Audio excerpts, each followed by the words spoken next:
जी, हम लोग यहाँ पर बात करेंगे ऋतिक रोशन की जो महान पोस्ट आई है आर्यन खान के ऊपर, उसके ऊपर हम बात करेंगे। मैंने बताया था कि मैं आर्यन पे के टॉपिक पे बात नहीं करूँगी क्योंकि मेरे हिसाब से 2-3 दिन पहले इनको बेल हो जानी चाहिए थी। बेल नहीं हुई है, तो इसका पक्का मतलब ये है और कन्फर्म जो बात है वो यही है कि इस केस को जानबूझ के खींचा जा रहा है, वरना ऐसा मुमकिन नहीं है कि एक इतने बड़े सेलिब्रिटी बाप का बेटा कस्टडी के अंदर है। खैर वो कस्टडी के अंदर तो ये लोग नहीं होते, इनको वीआईपी जेल्स भी नहीं दी जाती हैं, इनको एक्चुअली पीछे की तरफ से ले जाते हैं। ये हाउस अरेस्ट में होते हैं, ये कभी भी जेल में नहीं होते। ख़ासतौर पे ऐसे छोटे मोटे चीज़ों में तो बिल्कुल भी नहीं होते हैं, तो इनको पीछे से निकाल कर ले जाते हैं। ये बहुत नॉर्मल प्रैक्टिस है वहाँ पर। अच्छा, अब क्योंकि इनको बेल नहीं हुई है और अभी कुछ शायद थोड़ी ही देर में इनकी बेल हियरिंग चलने वाली है।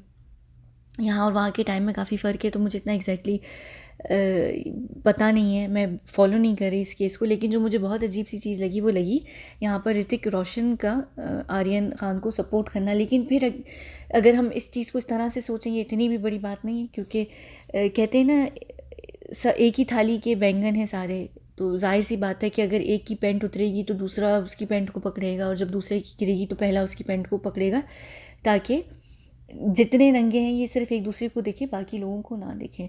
और ये एक आप लोग देख सकते हैं पिछले दिनों मेरा ख्याल से 5 या 4 अक्टूबर को, कब वो फुटपाथ वाले भाई गए हुए थे, ऐसे गए हुए थे जैसे आर्यन खान दुनिया से चल बसे तो पुरसा करने गए हुए थे। नाउजुबिल्ला, अल्लाह ना करे इस बच्चे को अल्लाह लंबी उम्र दे, लेकिन फिर भी ऐसे गए हुए थे। और अब यहाँ पर ऋतिक का इतना बड़ा भाषण आ गया है, यानी मुझे समझ नहीं आ रहा कि यहाँ पर वो उसको चेयर अप करने की कोशिश कर रहा है, जो कि ठीक है, अच्छी बात है। लेकिन अब देखिए शाहरुख की एज के ऋतिक, यानी शाहरुख बहुत बड़े उम्र में, वो 50s में 60s में, पता नहीं जो भी उनकी एज है, ऋतिक उनसे थोड़े छोटे हैं। तो यहाँ पर आर्यन खान के वो अंकल बनते हैं, यानी कि यहाँ पर उनके मामा चाचा, आप उसको किसी भी सेंस में ले लें। तो एक अंकल के हिसाब से, एक अंकल की रिस्पॉन्सिबिलिटी के हिसाब से आप अपने नेफ्यू को, आप उसको प्यार भी दोगे और आप उसको, कहते हैं ना, सोने का निवाला देंगे लेकिन बाज की नज़र रखेंगे, आप उसको शेर की नज़र रखेंगे। आप उसको सोने का निवाला दो, आप उसको प्यार करो, आप उसको सपोर्ट करो, वो अपना बॉलीवुड का करियर स्टार्ट करे, तो उसको आप उसका साथ दो, ठीक है। लेकिन जहाँ पर वो गलत है आप उसकी तरबियत भी करोगे ना। आप ये नहीं करोगे कि ठीक है वो गलत है तो चलो यार उसकी सब पीठ को थपथपाते हैं कि उसने बड़ा कोई महान काम किया है। हम फिल्म की हीरोइंस की लेते हैं, ये यहाँ पर ड्रग्स वाली हीरोइन स्टार्ट कर रहा है, तो ठीक है यार, कोई बात नहीं। सुनील शेट्टी की बकौल बच्चा है। तो ये सारी चीज़ें जो है ना, ये आप लिटरली बिगाड़ने की कोशिश कर रहे हैं। आप बिगाड़ रहे हैं एक इंसान को। और फिर ऐसे लोगों का क्या होता है, जिन लोगों ने ज़िंदगी में कोई मुश्किलात नहीं देखी होती, कोई गुर्बत नहीं देखी होती है, ये अमीर बापों के बच्चे होते हैं, ये ऑलरेडी मिजाजन बिगड़े हुए होते हैं। इनके घरों में जिस तरह की पार्टीज़ हो रही होती हैं, जिस तरह से सब कुछ हो रहा होता है, वहाँ आपका माइंडसेट ऑलरेडी बहुत बिगड़ा हुआ होता है। अगर आपको छोटी छोटी चीज़ों पे भी इस तरीके से सपोर्ट मिलेगी तो कल को तो फिर आप वाकई एक अपराधी ही बन के निकलेंगे। और फिर ये बच्चे जो होते हैं, इनकी जो साइकोलॉजी होती है वो इतनी मेस्टअप हो जाती है, इतने बिगड़े हुए होते हैं कि ये अपने इर्द गिर्द फिर हम जैसे लोगों को, यानी हम जैसे लोगों को बर्दाश्त भी नहीं करते। ये फिर चलते फिरते लोगों की बेइज्जती करते हैं। ये अपने आप को हर चीज़ के काबिल समझने लगते हैं। जहाँ पर मैं काबिल की बात कर रही हूँ, तो वो ऋतिक की एक फ़िल्म थी, लेकिन ऋतिक की एक और फिल्म थी, वो थी सुपर 30 थी ना। तो उसमें ऋतिक का एक बड़ा अच्छा डायलॉग था, वो ये था कि अब राजा का बेटा राजा नहीं बनेगा, जो डिज़र्व करेगा वही बनेगा। तो यहाँ पर आप एक सेलिब्रिटी के बेटे को सेलिब्रिटी बना रहे हैं और आप उसको वही स्टेटस दे रहे हैं जो आप सब लोगों को मिलता रहा है। यहाँ ऋतिक रोशन के ऊपर ड्रग्स ले लेकर वो बीमार हो जाते हैं, लेकिन वो हॉस्पिटल में एडमिट होते हैं। उनकी पीआर टीम ये कहती है कि भाई उनको कोई न्यूरो इशू हो गया जिसके चलते वो हॉस्पिटल में एडमिट है। आप लोग इस तरीके से एक दूसरे को अगर सपोर्ट करेंगे तो फिर तो वाकई ये लोग सब बदमाश ही निकलेंगे। और फिर फुटपाथ वाले भाई जैसे लाइन वाइज निकलेंगे आगे। फुटपाथ वाले भाई अपने सारे नेफ्यूज़ को बिगाड़ने में लगे हुए हैं। ये शाहरुख का बेटा है तो ये भी बिगड़ेगा। और कल को आप लोगों को कुछ भी नहीं होगा, आपके परिवारों को कुछ भी नहीं होगा, लेकिन आने वाले दिनों में ऐसी यही सारे जो आपकी सारे लोग हैं, ये फुटपाथों पे लोगों को रोनते हुए जाएंगे, ये करियर्स ख़त्म करेंगे। यहाँ पर हम एक सुशांत के लिए लड़ रहे हैं क्योंकि वो नेपोटिज्म का शिकार हुआ है। कल को यही लोग जिनको आप लोग सपोर्ट कर रहे हैं, ये उन लोगों के रोल्स को रिप्लेस करेंगे। तो बात तो वही है कि रह दे के जया बच्चन के हिसाब से जो सारी थाली के बैंगन होते हैं, वो फिर वाकई एक ही है यहाँ पर। तो ये बहुत गलत बात है जो आप सपोर्ट कर रहे हैं। हाँ देखिए, अगर यही इतना आपका रीज़न सपोर्ट करने का ये है कि भाई आप शाहरुख की जो प्रोडक्शन हाउस है रेड चिलीज़ उसमें काम करना चाह रहे हैं, आप ये चाह रहे हैं कि वो फाइनेंस करें, तो फिर हाँ मुझे समझ आता है कि आप उनको पीछे से क्यों चाट रहे हैं। लेकिन जो भी कर रहे हैं बहुत गलत हरकत कर रहे हैं। और आपके अपने भी खुद के, मुझे नहीं पता, 2 या 3 जितने भी बच्चे हैं, तो कल को फिर वो भी ड्रग्स लेंगे, आप उनको कहेंगे शाबाश बेटा बड़ा अच्छा काम किया, तुम तो बाप का नाम रोशन कर रहे हो, ऋतिक रोशन, यानी परिवार का ही नाम रोशन करना है तो रोशन कर रहे हो, ठीक है करो, तुम लोग सब मिलकर रोशन करो। और जब भी फंसोगे हम तुम लोगों को एनसीबी से भी निकालेंगे, हम तुम किसी की जान भी कल को ले लोगे, हम तुम्हें निकालेंगे। फुटपाथ वाले भाई हैं सबके साथ। तो ये एक्चुअली जो ये पोस्ट है, इसका अगर मैं पूरा लुब्बे लुबाब निकालूँ तो इसका पूरा लुब्बे लुबाब ये कि बेटा तू ड्रग्स कर, अपन है ना तेरे साथ। ये वो चीज़ है कि भाई है ना तेरे साथ, यानी तुम लोगों को फिक्र क्या है, करो मस्ती करो, इन्जॉय करो, लाइफ है, मस्ती करो। यहाँ पर मैं ये पोस्ट पढ़ नहीं रही क्योंकि अंग्रेज़ी में लिखी है और मेरी अंग्रेज़ी के लहजे से आप सबको प्रॉब्लम होती है, तो मैं यहाँ किसी को तंग करने के भी मूड में नहीं उस वक्त, क्योंकि मुझे फिर होता है कि नहीं, मैं कोशिश करती हूँ मैं जितनी हिंदी उर्दू बोल सकूँ मैं बोल लूँ। तो आप लोग पढ़ लें, खैर इतना कुछ इसमें महान भाषण नहीं लिखा हुआ। और अगर इतना ही था या पोस्ट को कुछ इन्होंने लिखना ही था तो फिर वो कभी खुशी कभी गम का था ना, कि ज़िंदगी में हमेशा अपने दिल की सुनो और जब दिल से भी आवाज़ ना आए तो आंखें बंद करके अपने माँ और पापा की सुनो। वो जो एक डायलॉग था पूरा, जो भाषण दिया था शाहरुख ने उस वक्त ऋतिक रोशन को, वो लिख देते, वो फिर भी हमें शायद समझ आ जाता है कि यहाँ पर एक मजाक का माहौल बन रहा है। लेकिन ये इतना बड़ा, इतना सब कुछ लिखना, इतना सब कुछ कहना और विक्ट्री और पता नहीं, ये आप बोलें कि हाँ बेटा तुमसे मिस्टेक हुई है, तुम इस मिस्टेक से एक सबक हासिल करो और ये कोशिश करो कि आइंदा तुम ऐसी गलती नहीं दोहराओगे। आप लोगों के ऊपर एक जिम्मेदारी होती है। यहाँ पर अगर हम जाकर देखें 37 तकरीबन 38 मिलियन फॉलोवर्स इनके हैं। तो ये यहाँ पर क्या बताना चाह रहे हैं कि हमारे बच्चे कोई भी गलती करते हैं, चाहे वो किसी का खून भी कर दें कल को, हम उनको ऐसे ही सपोर्ट करेंगे।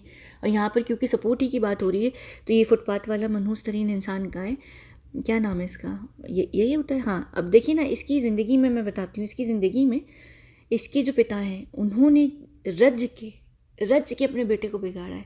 यहाँ पर इसने कोई भी कांड किया, बाप ने बेटे को सपोर्ट किया। आप लोगों को याद होगा एक फिल्म थी तेरे नाम की डायरेक्ट, आपको याद होगा इनका हेयर स्टाइल था मशरूम कट, पता नहीं कौन सा कट, वो जो भी कट होता है वो था। तो इनको कोई दौरा पड़ा, कोई इशू चढ़ा बाकायदा तौर पर डायरेक्टर के साथ, और डायरेक्टर ने कहा कि तुमने थोड़े से बाल क्यों कटवा लिए, तुम्हारा तो हेयर स्टाइल था वो एक ट्रेडमार्क बन रहा है हमारी फिल्म की शूटिंग के टाइम पर, तो तुम्हारा हेयर स्टाइल रहना चाहिए। तो उसने थोड़ा बहुत ट्रिम करा लिया था, तो डायरेक्टर को इशू हो गया। डायरेक्टर ने कोई बड़े प्यार से एक बात बोल दी, और क्योंकि ये फुटपाथ वाले भाई हैं, इनका अना जो है बहुत ही बड़ी है, तो इन्होंने क्या किया, इनकी कद से भी लंबी, इनका जितना छोटा सा कद है उतना तो उनकी कोई और ही चीज़ है छोटी सी, लेकिन जो इनकी अना है ना वो माशाल्लाह बहुत ही लंबी है। तो उन्होंने क्या किया, वो वहाँ पर टेंट लगे हुए थे, उस टेंट में गए, उन्होंने रेज़र उठाया और उन्होंने पूरे बाली अपने शेव कर दिए। उन्होंने डायरेक्टर को कहा जो तुमने करना है करो, इसी में अगर तुमने फिल्म बनानी बनेगी, वरना मैं जा रहा हूँ ये फिल्म छोड़कर। तो वो तो फिर माशाल्लाह से कोई जो डायरेक्टर थे वो इतने समझदार थे कि उन्होंने उसको अपने एडवांटेज में यूज़ करते हुए सारे सीन्स में उसको शूट करना शुरू कर दिया। और उनके पिता ने सोच, उनको पता है क्या कहता, तुमने बिल्कुल सही किया, बिल्कुल सही किया, गुड। जब वो अपने आप को पूरा गंजा कर कर आते हैं डायरेक्टर को तपाने के लिए, तो बाप उनको सपोर्ट करते हैं कि आपने बिल्कुल सही किया है। तो यहाँ पर देखिए, इस तरीके से जब आपके पिता आपको बिगाड़ रहे हैं तो फिर यही नमूने निकल कर आते हैं ज़िंदगी में। इसी तरह के नमूने जो हैं वो ज़िंदगी में आप लोगों के निकल कर आते हैं, और फिर यही होता है जो ये हो रहा है। समझ आ रही है आप लोगों को बात। तो यहाँ पर ये जो शाहरुख खान सपोर्ट कर रहे हैं, यहाँ पर बाकी जितने लोग सपोर्ट कर रहे हैं इनको, आर्यन खान को, तो ये आप लोग समझ सकते हैं कि अपने सारे औलादों को, अपने बच्चों को ये इसी तरह ज़िंदगी में बनाएंगे। और ये सब यहाँ पर SRK है, ऋतिक है, सुनील शेट्टी है, अनिल कपूर है। अनिल कपूर के तो माशाल्लाह आप देख ही सकते हैं, सोनम कपूर कितनी नकचढ़ी हैं, ये सब सही हैं। और कंगना मेरे ख्याल से ऋतिक को सही करती है, हालांकि मुझे कंगना से अपने इश्यूज़ हैं, यानी वैसे इश्यूज़ नहीं है, लेकिन कंगना बहुत डिफरेंट है। कंगना जहाँ गलत होती है, मुझे अगर बुरा भी लगता है, मैं आके नहीं बात करती, लेकिन हाँ जहाँ वो सही होती है मैं उसको ज़रूर अप्रिशिएट करती हूँ। और मेरा ख्याल से कंगना ने जिस तरीके से भी पूरी सिचुएशन में ऋतिक को हमेशा से हैंडल किया है, वो सही किया है उसने। वो जानती है अच्छे तरीके से कि ये लोग सब कमीने कुत्ते लोग हैं और ये डिज़र्व करते हैं, क्योंकि ये लोग सुधरना ही नहीं चाहते। यहाँ हम लोग बात कर रहे हैं कि भाई बॉलीवुड को ख़त्म करो, बॉलीवुड बनाओ अगर बनाना है, लेकिन वो लोग बॉलीवुड ही बनाने के चक्कर में एक दूसरे की सपोर्ट, इतनी सपोर्ट अब क्या कर सकते हैं। मुझे बहुत दिली अफसोस हुआ और मुझे नहीं लगता था। चलिए हाँ, फुटपाथ वाले भाई से हम इस चीज़ को एक्सपेक्ट कर सकते थे, क्योंकि वो बिल्कुल ही एक अपने ट्रिप पे रहता है, वो एक इंसान ही नहीं, वो शैतान आदमी है। उसका उसका समझ आता है कि वो खुद जैसा है वैसा करेगा, लेकिन यहाँ खुले पे चौड़ पे होकर वो आकर आर्यन खान को सपोर्ट कर रहे हैं। और मैं अभी कमेंट्स पढ़ रही थी तो लोग लिख रहे थे कि भाई वहाँ पर तो आर्यन के पास फ़ोन नहीं होगा तो फ़ोन वो कैसे पढ़ेगा। आप लोगों को लगता है कि फ़ोन नहीं होगा उसके पास सब कुछ होगा, बल्कि वो जेल में ही नहीं होगा, वो अपने ही घर में बैठा हुआ है मन्नत में। ये इनका जो हाउस अरेस्ट होते हैं, ये कभी भी जेल में नहीं जाते, इनको जेल की हवाएं नहीं लगती हैं, चाहे वो रिया चक्रवर्ती हो, कुछ भी हो। संजय दत्त भी अपनी ज़िंदगी में बहुत कम जेल गए हैं, वो जाते रहे हैं लेकिन 10 दिन 5 दिन, उसके बाद वहाँ जब उनका केस थोड़ा हल्का होने लगता है तो उनको निकाल कर ले जाते हैं, फिर वो अपने हाउस अरेस्ट में हो जाते हैं। जो अपने घरों में नहीं होते वो फिर बड़े बड़े फार्म हाउसेज होते हैं, बड़े बड़े मंत्रियों के, प्रधानमंत्रियों के, या किसी भाई लोगों के जो दूसरे भाई लोग होते हैं, उन जगहों पर जाकर वो लोग फिर रहते हैं। तो ये एक बहुत नॉर्मल प्रैक्टिस है, ये बड़ा एक नॉर्मल कल्चर है। इवन जो आप लोगों के मंत्री लोग भी होते हैं वो लोग भी इसी तरह करते हैं, कभी भी जेल में नहीं रहते। तो अगर आप लोगों को लग रहा है कि बच्चा सुनील शेट्टी के बकौल 23 साल का बच्चा जेल में है, तो ये बड़ी मज़े की बात है, यानी आप लोग सब बहुत क्यूट हैं अगर ऐसा लगता है। ठीक है, चलें, मैं इस पोस्ट को नहीं पढ़ूंगी, आप लोग पढ़ लें इनकी पोस्ट पे जहाँ पर इन्होंने आह करके भी लिखा हुआ है। ना जाने ये क्यों आह लिखा हुआ है, मुझे मैंने जब पढ़ा, जब इन्होंने आह लिखा हुआ है तो मुझे ऐसा लगा कि पोस्ट लिखते हुए इनके बगल में कोई यकीनन कोई लेटी या बैठी नहीं होंगी जिनको पता नहीं कहाँ पर छेड़ रही होंगी, क्योंकि आह निकली है। लेकिन ठीक है, यानी आप देख लें इनका यहाँ पर ये जो एक्सप्रेशन इन्होंने डाला है ना, यहाँ पर पता चल सकता है कि ये लोग सब एक्टर्स होते हैं और इनकी हर चीज़ में एक क्या कहते हैं, एक्टिंग बाजी चल रही होती है। यहाँ पर इमोशन डालना, पोस्ट में भी इमोशन डालना, सॉरी इमोशन एक्सप्रेशन डालना, यानी आह करके वो बड़े दिल से आह निकली कि यार बड़ा आह वाली फीलिंग, अल्लाह जाने भाई। हाँ, क्या करें, यानी क्या करें, कुछ भी नहीं कर सकते हम लोग।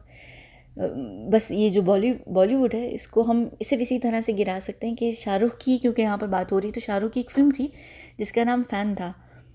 उसमें एक होता है, मुझे याद नहीं है, जो फ़ैन होता है वो शाहरुख को इस तरीके से बदनाम करता है, जो एक्टर शाहरुख होता है, कि उसकी जब फ़िल्म रिलीज़ होती है तो कोई भी देखने नहीं जाता फ़िल्म, ऐसा लोग बॉयकॉट करते हैं। तो मैं वाकई चाहती हूँ कि एक दिन हम लोग वाकई मिलकर इस तरह से बॉयकॉट करें, और ये डिज़र्व करते हैं ये लोग। जब ये लोग औकात पर हम इनको उनकी औकात नहीं दिखाएंगे ना, ये लोग ऐसे ही रहेंगे, क्योंकि इनको सर पे चढ़ाने वाले भी हम लोग हैं, इनकी फिल्म्स देखकर पैसा बनाने वाले भी हम लोग हैं।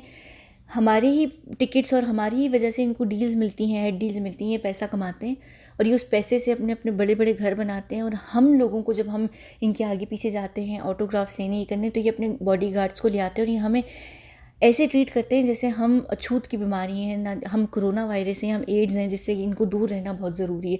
आपने देखा होगा ये पूरी बॉलीवुड, हॉलीवुड, पूरी दुनिया में सेलिब्रिटीज़ अपने ही फैंस हैं जिनकी वजह से इनका एक रुतबा, एक स्टेटस बनता है, ये हमें इस तरह से ट्रीट करते हैं। मुझे शुरू से जो सेलिब्रिटी कल्चर है बहुत जहरीला लगता है, और मुझे लगता है कि कहीं ना कहीं फ़ैन्स जो हैं वो अपने आप को खुद, अपनी सेल्फ़ रिस्पेक्ट को ज़मीन पर गिरा रहे होते हैं। हम अगर इस बात को अंडरस्टैंड कर लें कि हम उस कोने पे खड़े हैं कि अगर हम लोग सब हट गए तो ये लोग सीधा जाकर नीचे गिरेंगे, ये हम इनको सर से गिरा सकते हैं, लेकिन हम गिराते नहीं, क्योंकि हम भूखे हैं फजूल की, चीप किस्म की इंटरटेनमेंट के। वाकई अगर आजकल तो इतनी इंटरटेनमेंट है, हम क्यों देखते हैं इनको? अगर ये वाकई सर पर चढ़ते हैं तो हमें इनको सर से गिरा देना चाहिए। सही, चलें ठीक है, यहाँ पर हम इस वीडियो को बंद करते हैं और फिर मिलते हैं इंशाल्लाह अगली वीडियो में। बल्कि यहाँ पर क्योंकि मैं इंस्टाग्राम पर ही हूँ, तो आर्यन की इंस्टाग्राम के ऊपर जाकर बात करते हैं।